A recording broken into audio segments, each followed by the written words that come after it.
আমন্ত্রণ দীপ্ত সংবাদে আপনাদের সাথে আছি আমি ইয়াসমিন সুমনা।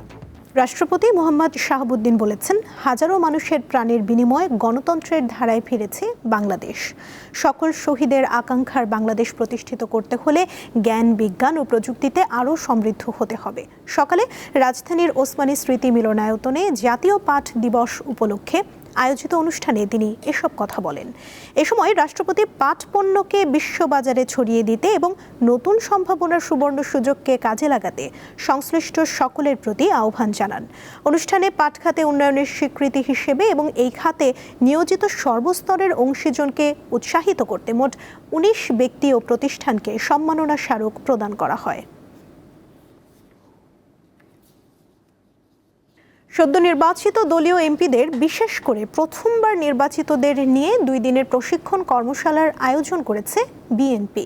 এতে সংসদীয় কার্যক্রম, বিল, বাজেট, স্থায়ী কমিটির কাজ সহ বিভিন্ন বিষয়ে ধারণা দেওয়া হবে। কর্মশালায় প্রশিক্ষক হিসেবে রয়েছেন অভিজ্ঞ সাবেক আমলা, একাডেমিশিয়ান ও সাবেক সংসদ সদস্যরা। এর মাধ্যমে এমপিদের দায়িত্ব, মন্ত্রিসভার সদস্যদের সংসদীয় রেয়াজ ও মন্ত্রণালয় পরিচালনায় দক্ষ করে তুলতে কৌশলগত ভূমিকা কেমন হবে তা তুলে ধরা হবে। সকাল থেকে বিএনপির গুলশান কার্যালয়ে এই কর্মশালা চলছে।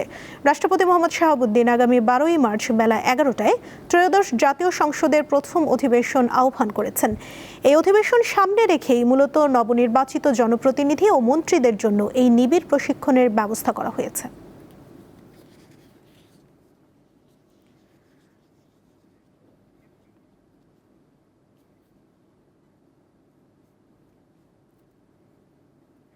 এ বিষয়ে জানাতে যুক্ত আছেন সহকর্মী সানজিদা প্লাবনী। কথা বলবো তার সঙ্গে। প্লাবনী, দ্বিতীয় ধাপের কর্মশালায় কারা অংশ নেবেন, আমাদের বিস্তারিত জানান। সিলেট, কুমিল্লা এবং চট্টগ্রামের সংসদ সদস্যরা আসলে দ্বিতীয় ধাপের যে কর্মশালাটি আছে গুলশান কার্যালয়ে, সেটি শুরু হবে। এবং আমি আপনাদের একটু দেখাতে চাই সুমনা যে আমরা এখানে অবস্থান করতে করতে কিন্তু দ্বিতীয় ধাপের যে এমপিরা রয়েছেন তারা কিন্তু আসতে শুরু করেছেন এবং 2:30 এই কর্মশালাটি শুরু হয়ে 4:30 পর্যন্ত চলবে। এবং আপনি যেটা জানতে চাচ্ছিলেন যে কারা এখানে আসলে আসবেন, এখানে প্রথম যারা আসলে সংসদ সদস্য নির্বাচিত হয়েছেন তারা সহ আসলে এই আমি যে কয়েকটি অঞ্চলের নাম বললাম সেই অঞ্চলগুলির এমপিরা আসলে এইখানে তারা এই কর্মশালায় অংশ নেবেন। যেখানে প্রথম ধাপের যে কর্মশালাটি ছিল সেটি শেষ করে কিন্তু এখানে গণমাধ্যমের সাথে কথা বলেছেন বিএনপির স্থায়ী কমিটির সদস্য এবং সরকারি দলের স্বরাষ্ট্রমন্ত্রী সালাউদ্দিন আহমদ। তিনি কিন্তু আমাদেরকে জানিয়েছিলেন যে এখানে আসলে অনেক নতুন বা নবীন তরুণ আছেন যারা প্রথমবারের মতো 219 জনই সংসদ সদস্য প্রথমবারের মতো সংসদ সদস্য নির্বাচিত হয়েছেন। তারা যাতে বিরোধী দলের যে প্রশ্নগুলি থাকে সেগুলি সুন্দরভাবে উত্তর দিতে পারে, গণ অভ্যুত্থানে তাদের যে আসলে আশা আকাঙ্ক্ষা রয়েছে সেই আশা আকাঙ্ক্ষা থেকেও তারা কিন্তু আসলে এই কর্মশালাটির আয়োজন করে থাকে। তারা বিভিন্ন দিকের এই সংসদকে নিয়ে কিন্তু আসলে জনগণের অনেক প্রত্যাশার কথা তিনি আমাদেরকে জানিয়েছেন। সেই প্রত্যাশা কিভাবে পূরণ করা যায়, সেই প্রত্যাশা পূরণের লক্ষ্যে তারা সংসদ সদস্যদের এই কর্মশালাটিতে অংশগ্রহণ করেছেন এবং সংসদ সদস্যরা অংশগ্রহণ করেছেন। এখন পর্যন্ত আমাদের কাছে আমরা যেটা দেখতে পাচ্ছি যে এখনও কিন্তু আসলে এই কর্মশালায় দ্বিতীয় ধাপের যে কর্মশালা রয়েছে সেই কর্মশালায় কিন্তু এখানে কর্মশালায় অংশ নিতে এখানে সংসদ সদস্যরা আসছেন এবং 2:30 মধ্যে এখানে তারা উপস্থিত হচ্ছেন। এবং আমি আপনাদের আরও একটি বিষয় জানিয়ে দিই যে প্রধানমন্ত্রীর যিনি প্রেস সেক্রেটারি রয়েছেন তিনি কিন্তু আমাদেরকে জানিয়েছেন যে এখানে যেসব যারা বিএনপিতে রয়েছেন যে 296 সংসদ সদস্যের মধ্যে আসলে 146 জনই নতুন, তাদের বিভিন্ন বিষয়ে বিভিন্ন আইন, বিভিন্ন বাজেট পাস বিভিন্ন ধরনের বিষয়ে তাদেরকে কিন্তু এই কর্মশালায় আসলে প্রশিক্ষণ দেওয়ার জন্য এই কর্মশালাটির আয়োজন করেছে বিএনপি, এবং এটা আসলে প্রথমবারের মতো কোনো সংসদ অধিবেশনের আগে তাদের দলকে এই প্রশিক্ষণটি দেওয়া হচ্ছে। এবং এখান থেকে যারা বের হয়েছেন তারা যেটা জানিয়েছেন যে এটা তাদের খুব সহায়ক একটা বিষয় হবে বলেও কিন্তু আসলে তারা মনে করছেন। এই যে আমরা এখনো কিন্তু দেখতে পাচ্ছি যে সংসদ সদস্যরা গাড়ি থেকে নেমেই কিন্তু গুলশান কার্যালয়ে এই কর্মশালায় অংশ নিতে আসলে তারা প্রবেশ করছেন। সুমনা, আমি আপনাকে আরও একটি বিষয় জানিয়ে রাখি যে এই কর্মশালাটা কিন্তু শুধু আজকের মোট 4টি ধাপে হচ্ছে। আজকে প্রথম ধাপে কিন্তু সকাল 10টা 30 থেকে আসলে 12টা 30 পর্যন্ত চলেছে, এবং দুপুর 2টা 30 থেকে 4টা 30 পর্যন্ত চলবে, এবং আগামীকালকে ঠিক একই সময়ে একই নিয়মে সকাল 10টা 30 থেকে শুরু হয়ে এটা কিন্তু দ্বিতীয় ধাপের যে 4টা 30 এই কর্মশালাটি শেষ হবে। এবং আগামী 12ই ফেব্রুয়ারি ত্রয়োদশ জাতীয় সংসদ নির্বাচনের যে প্রথম অধিবেশন, সেই অধিবেশনে এই সংসদ সদস্যরাই কিন্তু আসলে অংশগ্রহণ করবেন। সুমনা, এই ছিল গুলশান কার্যালয়ের সামনে থেকে আমার কাছে সর্বশেষ পরিস্থিতি। লাবণী, ধন্যবাদ আপনাকে। এবারে অমর একুশে বইমেলা প্রসঙ্গ।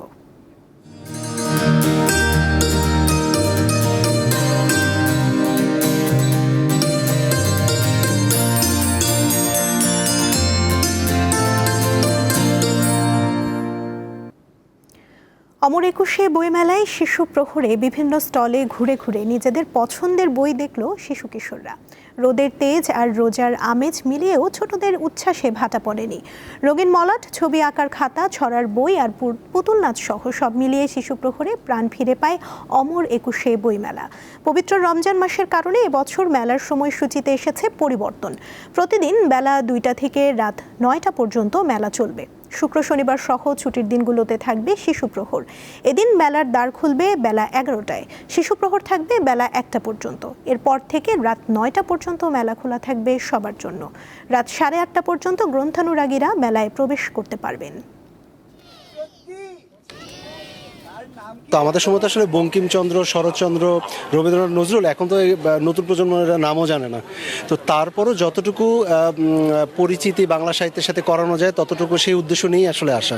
আমি হচ্ছে একটা কালারিং বুক কিনেছি, আর হচ্ছে একটা জাঙ্গল বুক কিনেছি, আর সায়েন্স বুক কিনিনি, বাট কিনবো পরে। রোজার মধ্যে আসাটা এবার একটু কষ্টসাধ্য হয়ে গিয়েছে। আমরা অনেক কনফিউশনে ছিলাম রোজার মধ্যে কেমন হবে। যাই এসে কিন্তু ভালোই লেগেছে। সপ্তাহের অন্য দিনগুলোর চেয়ে আজকে ভালো আসছে, যেহেতু আজকে শিশু প্রহরও চলছে এর জন্য। আর বাচ্চারা বেশিরভাগ বিজ্ঞান ভিত্তিক, নীতিকথামূলক, তারপর আমাদের ড্রয়িং বুক আছে, এগুলো বেশি নিচ্ছে। মেলা শুরু হওয়ার পর থেকে আজকের উপস্থিতিটা ছাত্রছাত্রীদের বেশি এবং টুকটাক কেনাবেচা চলছে। এ বিষয়ে জানাতে অমর একুশে বইমেলা প্রাঙ্গণ থেকে যুক্ত আছেন সহকর্মী দিলশাদ অ্যানি। কথা বলবো তার সঙ্গে। অ্যানি, শিশু প্রহর তো শেষ, এই মুহূর্তে মেলায় পাঠক সমাগম কেমন দেখছেন? সুমনা, আজকে সাপ্তাহিক ছুটির দিন, সেই সাথে আজকে কিন্তু জুম্মার দিন। অনেকেই জুম্মার নামাজ পড়তে গিয়েছেন। আমরা দেখেছি যখন শিশু প্রহর সকাল 11টা থেকে শুরু হয়ে 1টা পর্যন্ত চলেছে, এরপর বিরতিতে ছিল। আমরা দেখেছি যে পাঠক যারা ছিলেন তাদের সেই রকম ভিড় দেখতে পাইনি। জুমার নামাজ শেষ হওয়ার পর এখন আমরা দেখতে পাচ্ছি যে ধীরে ধীরে পাঠক যারা আছেন তারা আসছেন, জড়ো হচ্ছেন। তবে বেশিরভাগ যে বইয়ের স্টলগুলো আছে সেগুলো কিন্তু আমরা ভিড় দেখিনি, সেগুলোতে ক্রেতা সমাগমও তেমন একটা এখন পর্যন্ত আমরা দেখতে পাইনি। আর সকালের শিশু প্রহরের বিষয়টা যদি বলি, সাপ্তাহিক ছুটির দিন হওয়ায় এই সপ্তাহে যে শিশুদের যে আগমন ছিল, বিক্রেতারা বলেছেন যাদের স্টল আছে, বাচ্চাদের, শিশু কিশোরদের বইয়ের স্টলের যারা ছিলেন তারা বলেছেন গত সপ্তাহের তুলনায় এই সপ্তাহের শিক্ষার্থীদের, শিশু কিশোরদের উপস্থিতি কিছুটা বেড়েছে এবং তাদের বই ভালো বিক্রি হয়েছে। আর শিশুরা এবং কিশোররা এবার যে বইগুলো তারা কিনছেন, বেশিরভাগ কিনেছেন বিজ্ঞান ভিত্তিক বই, সেই সাথে আছে ড্রয়িংয়ের যে বুক আছে, আর্ট বুক, সেই বইগুলো বেশি কিনেছেন এবারে বইমেলায় আসা শিশুরা। আরেকটা বিষয় বলি, প্রতি বছরের 1 ফেব্রুয়ারি থেকেই শুরু হয় অমর একুশে বইমেলা। এবার কিছুটা ব্যতিক্রম ঘটেছে এবং 26 ফেব্রুয়ারি থেকে অমর একুশে বইমেলা শুরু হয়েছে। তো এই বইমেলায় পড়েছে, এর মধ্যে এটা রোজার মাস। রোজার মাস হওয়াতে ক্রেতা বা পাঠক সমাবেশ আমরা যেরকম বলি সেভাবে আসলে চোখে পড়েনি এখন পর্যন্ত। হয়তো বিকেল হওয়ার সাথে সাথে বা বিকেলের দিকে বা বেলা বাড়ার পরে আরেকটু বিকেলের 4টা-5টার দিকে হয়তো পাঠক সমাবেশ আরও বাড়তে পারে। আর শিশু প্রহরের যে মূল আকর্ষণ থাকে, যেটি সিসিমপুরের গল্প, হালুম টুকটুকির গল্প, এবার সিসিমপুরের গল্প ছিল না, ছিল পাপেট শো। পাপেট শোতে বাচ্চারা দেখেছে যা তাদের প্রিয় বাঘমামার গল্প শুনেছে, খাট্টা মিঠার গল্পও তারা শুনেছে এবং আমরা দেখেছি শিশু যারা ছিল মঞ্চের সামনে, যারা ছিল পাপেট শো মঞ্চের সামনে যারা ছিল, তারা বিষয়টি অনেক উপভোগ করেছে। এবং এই যে পাপেট শো যেটি দেখানো হয় সেটিতে আসলে একটা গল্প থাকে এবং একটি বার্তা থাকে শিশুদের জন্য, যাতে গল্পের মাধ্যমেই শিশুরা আসলে শিখতে পারে, বুঝতে পারে যে কী তথ্য দেয়া হয়েছে। তো এবারের যে বাচ্চাদের প্রতি যে তথ্য ছিল, যে বার্তা যেটি ছিল, সেটি ছিল আসলে বন্ধুত্ব এবং কার সাথে বন্ধুত্ব করা যায়, সে কতটুকু বিশ্বস্ত, এই শিশু প্রহর পাপেট শোতে আজকে সেটি দেখানো হচ্ছে। আর পাঠক সমাবেশ এখন পর্যন্ত আপনাদের যতটুকু দেখিয়েছি এখন পর্যন্ত তেমনভাবে জমে ওঠেনি, হয়তো বিকেলের দিকে ভিড় বাড়বে। এই ছিল এখানকার সবশেষ। অ্যানি, ধন্যবাদ আপনাকে। এবারে আরএফএল ওয়ার্ড্রোব ঈদ বাজার।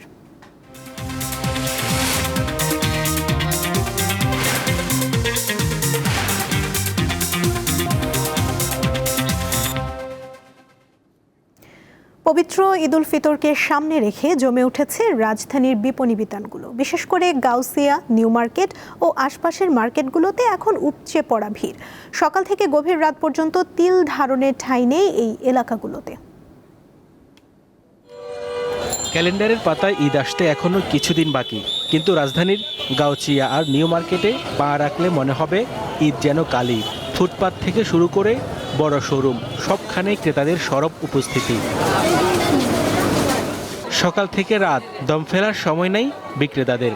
এবারের ঈদে মেয়েদের পছন্দের বৈচিত্র্যময় সব পোশাকের সমাহার। সুতি, জর্জেট আর সিল্কের কারুকাজ করা ড্রেসগুলোতে নজর সবার। ছোট বাচ্চার জন্য 2টা বা বড় বাচ্চার জন্য 2টা 3টা। আর দামের বিষয়ে যেটা মনে হচ্ছে না, এবার একটু রিজনেবল আছে আর কি। হ্যাঁ, আমরা সাধ্যমতো কিনতে পারছি, আশা করা যাচ্ছে। যে আমি কিনতেছি, আমার খুব ভালো লাগছে এসে। দাম তো ফিক্সড প্রাইস, তো অন্যান্য কেনাকাটা আমারটা করেছি এদিক থেকে। এখন এখানে আসলাম, আমার শাশুড়ি আছে, তাদের জন্য কিছু কেনাকাটা করতে। তবে মনে হয় কিছুটা দাম গত বছরের থেকে একটু বেশি। কালেকশন মোটামুটি ভালো, খারাপ না। হ্যাঁ, আমরা ঘুরছি, এখন দেখতেছি। শুধু পোশাক নয়, ভিড় সমান তালে বাড়ছে জুয়েলারি আর কসমেটিক্সের দোকানগুলোতে। কাঁচের চুড়ি থেকে শুরু করে গয়না, সব দোকানেই নারী ক্রেতাদের জটলা। মানে সারাদিনে উড়াদুরা ভিড়, গাউসিয়া মানে ভিড়, ঈদ চান নাই। আমাদের এই জায়গায় মৌসুম চারও ভিড়, মৌসুম দিয়েও ভিড়। এখন একটু আছে মোটামুটি ভালোই। 10,000 পরের থেকে নিয়ে আপনার গিয়া এই 25,000 পর্যন্ত মোটামুটি থাকে, তারপর সবাই দেশে চলে যায়। আলহামদুলিল্লাহ, বেচাকেনা খুব ভালো হইতেছে। প্রথম দিন একটু স্লো ছিল, এখন আপাতত খুব ভালো আলহামদুলিল্লাহ। বাজারে এখন কাস্টমার প্রচুর উঠতেছে, আলহামদুলিল্লাহ। সামনেও মনে হয় ভালোই হবে। ভিড় সামলাতে হিমশিম খাচ্ছেন মার্কেট কর্তৃপক্ষ। বিপণী বিতানগুলোতে এই উপচে পড়া ভিড় আর উৎসবের আমেজ চলবে চাঁদ রাত পর্যন্ত। হেদায়েতুল্লাহ সীমান্ত, দীপ্ত সংবাদ, ঢাকা। এবারে কেওয়াই স্টিল চট্টগ্রাম সংবাদ।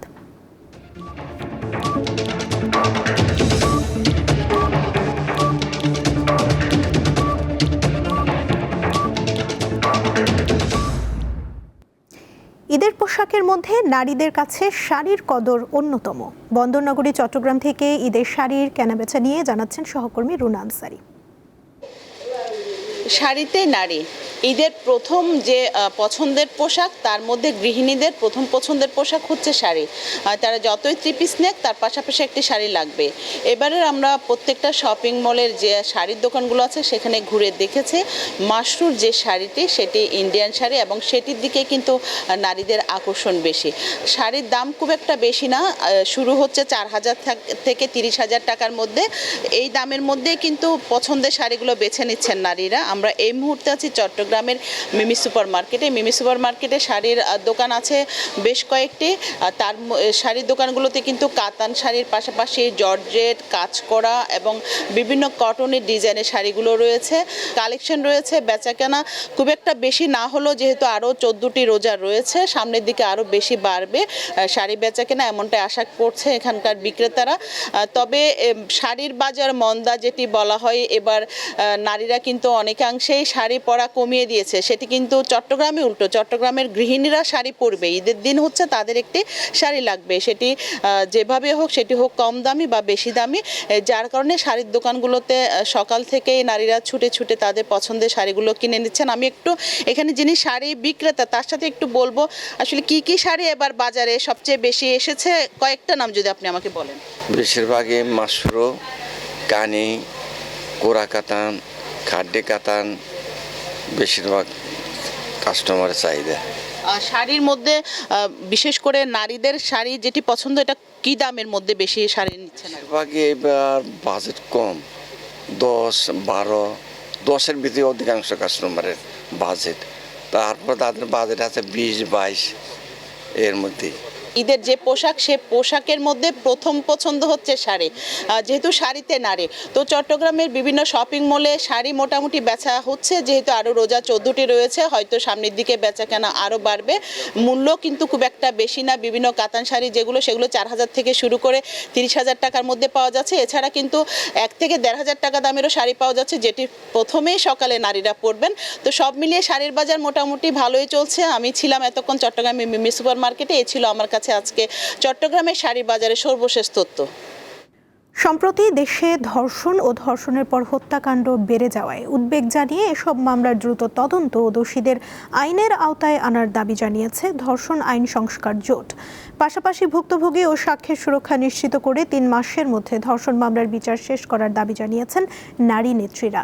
ঢাকা রিপোর্টার্স ইউনিটের সাগর রুনি মিলনায়তনে বৃহস্পতিবার সংবাদ সম্মেলনে এই সংক্রান্ত মোট 8টি দাবি জানানো হয়। সংবাদ সম্মেলনে বাংলাদেশ মহিলা পরিষদ, মানুষের জন্য ফাউন্ডেশন, ব্র্যাক ও ব্লাস্ট সহ জোটের বিভিন্ন সংস্থার প্রতিনিধিরা উপস্থিত ছিলেন। এতে সভাপতিত্ব করেন বাংলাদেশ মহিলা পরিষদের যুগ্ম সাধারণ সম্পাদক মাসুদা রেহানা রোজি।